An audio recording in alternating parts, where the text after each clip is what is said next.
Gukindirwo uhotani wa Joe Biden ta president wa 46 wa bururi wa Amerika gutinoka na njira huthu thutha wa arũmĩrĩri a president Donald Trump na anyiti mbaru make makia Republican gũitĩka gũtuthũra Nguui makiregana na maumirira ma githurano kia mwaka muhituku.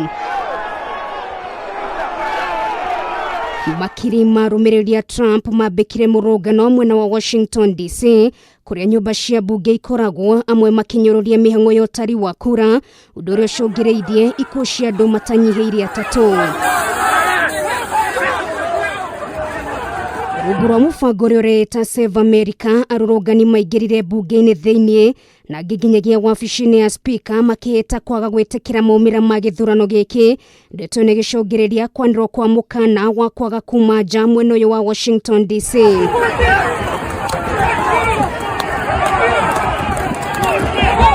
Ona kuri ũguo ũhoreru nĩ ũcokereirie na mĩhang'o ya ũtari wa kura yathiĩ na mbere kuri ũhotani wa Biden ukindirirwo gũkũ Trump akiuga onagutuika ndanaiganĩra na mĩhang'o ya wĩikia na ũtari wa kura niakakorwo akĩneana matamu ma utongoria na njĩra ya thayũ.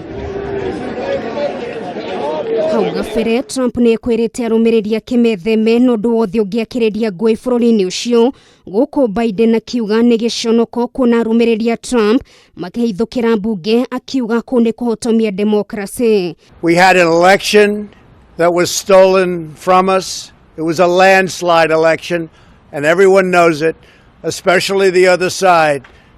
But you have to go home now. We have to have peace.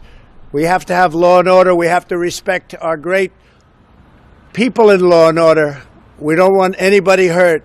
At this hour, our democracy is under an unprecedented assault, unlike anything we've seen in modern times. An assault on the citadel of liberty, the capital itself. Igongona rĩa kũhĩtithia Biden ta president wa Amerika rĩgatabanio tarĩki 20 mweri ũyũ tũrĩ.